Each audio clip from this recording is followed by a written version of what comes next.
Hey everybody, today I'm going to talk about why I should close my bike shop down and get a real job. I'm not necessarily going to do that, but I'm going to explain to you the reasons why one who has a decent bike shop should close it down and do something else. And it all kind of starts off, when I started this business in 2017, my house cost $200,000. The mortgage would be around $1,000 a month, okay?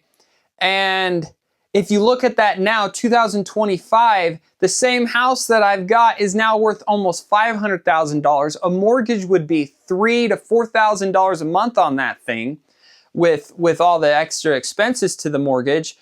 And how can you make a living fixing bikes and have that level of expenses? It's not really doable. So I feel a little bad. I started my business when I was 27. I don't think it's a viable option for a 27-year-old Greg out there to buy a van and start fixing bikes and make the money they need to even be, if you're in a dual income household, to even contribute meaningfully to a dual income household doing what I do. I can do it still because my expenses are low, and I started this almost a decade ago. In today's numbers, it doesn't really make any sense, and that's unfortunate. I feel like if you're a bike shop and you didn't start a while ago, you don't own the property your bike shop sits on, you're basically not a real business because you're not viable. Like, I can't, if I wanted to say, go get a real job, go be a realtor or something, and I wanted to let someone take over this business, if they're competent and they have a family they need to provide for, and they need to go get a house at today's rates, this business isn't viable. It's not a real business. Like, I was watching on YouTube, or it was PBS or something.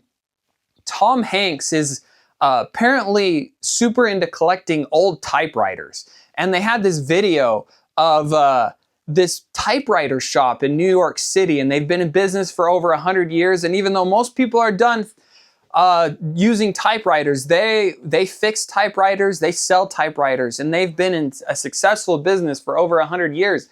But the big part they're missing out on when they're telling you they're only in business because they own the building that the business sits in. It's not really a real business. Yeah, it can pay for the people working in the business, it can pay their paychecks. But if they were to have to get that typewriter store in New York City and pay 2025 lease rent agreements, lease payments, they would not be in business. And you're seeing a lot, kind of the differentiating factor of bike shops I see closing down and bike shops that are still in business are bike shops that currently do not have to pay 2025 market rates for their shop space. It's incredibly difficult to do that. You know, one time I was hearing an outdoor industry executive talk about the American retail landscape. And he was talking to mostly European outdoor retailer brand executives. And in it, he explained, he's like, the US market is bizarro land. That's not what he said exactly, but he outlined each American, if you go into Walmart, retail space, retail square footage per person in America, it's 25 square feet per person. So that means my family of 4, there is 100 square feet of a Walmart or a Best Buy or wherever. There's 100 square feet of that retail space dedicated to just us. So that is a huge number, all right? Every single other country in the world, even highly developed countries, the max is 6 square feet per person. So the US has like 5 to 10 times more square footage retail space per person here than anywhere else in the world. And what that creates is really, really low profit per square footage in American retail. So I get comments when I talk about this stuff. I get comments from people in the European Union or Australia or wherever, and they're like, they tell me, you don't know what you're talking about, blah, blah, blah. And I do know what I'm talking about for my country. You know, it's incredibly hard to make a go of retail here because not only is the market bonkers, you have this low profit per square footage model we have because we have so much retail.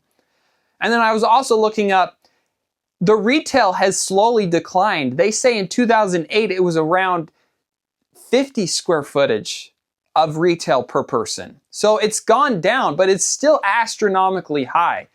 And that affects bike shops. That affects everyone. And it's also, it doesn't really make sense. If we have the highest per square footage of anywhere in the world, by far, why is our square footage lease rates and for sale rates still astronomically high? You know, if the bike shop industry is going to continue going forward, I think that the price for retail needs to go down to below $1 per square footage per month.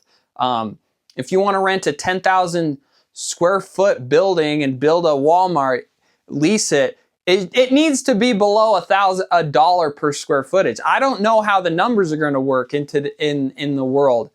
So one thing, the main thing is why I should close my business is it's not really a viable business. Like if I grew like a donut shop and I was doing good numbers, which is one of my other dreams, is to run a donut shop since I was a kid. I wanted to fix bikes and I wanted to sell donuts. So maybe one day on the side of my house, I'll have a donut shop. But if I had a donut shop and I could train high schoolers to operate it and it was making money, I could sell that to someone, you know? There's not gonna, if I went out of business, I have a full book of clients. I'm making money, but there's no one that would buy this business. It's not really a real business. And it's kind of funny, and it's kind of gotten to my head sometimes. Literally over half the time I go to a new customer's house, I talk to the guy or the gal or whatever, the first thing they say to me, is this all you do?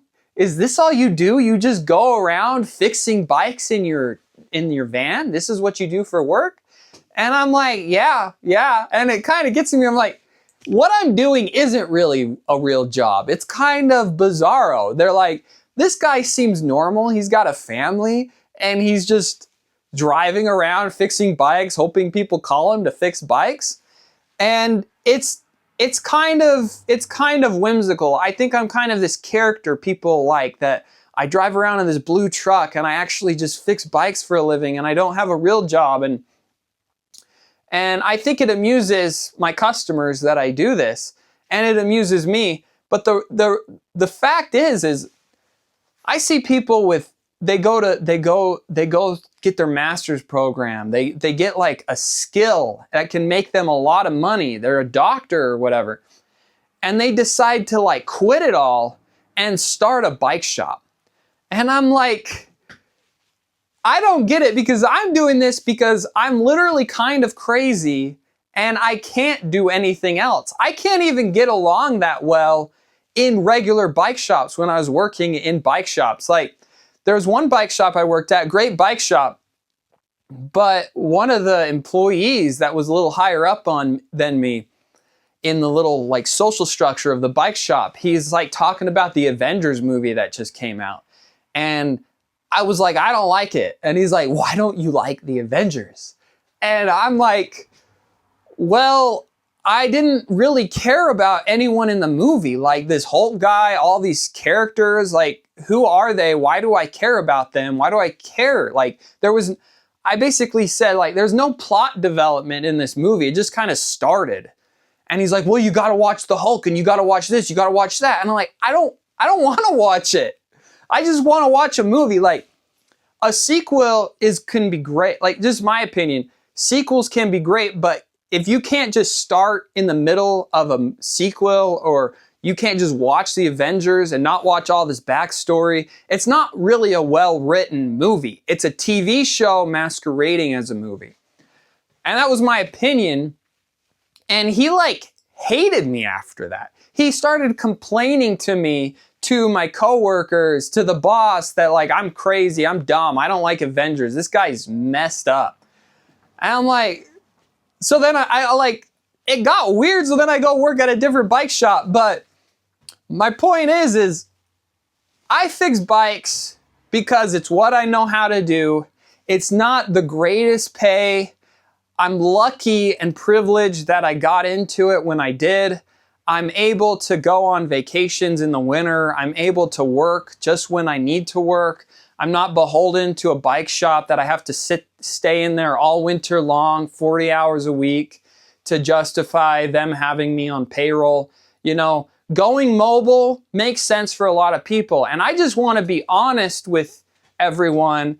And you're not going to make 6 figures fixing bikes out of a van unless, it's not me, but unless you get some hookup where you can sell 100 people bikes and make over $1,000 profit on each bike, unless you can find some demographic where you can just sell bikes and make money off of that, it's going to be an extremely hard go.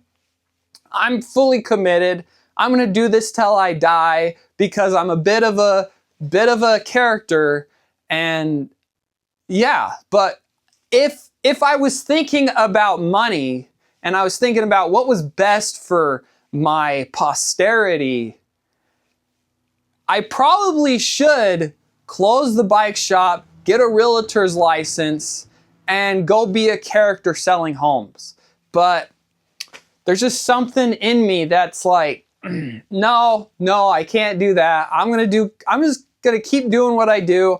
Every year I make a tiny bit more money and my family makes it work. But I will tell you, to run a business, to run a life off fixing bikes, you can't afford to go into debt. You can't afford interest payments. I don't have interest payments on anything. I don't go into debt on anything. I have $8,000 of student loans that I'm paying off. It'll be paid off in 3 years, but that's it.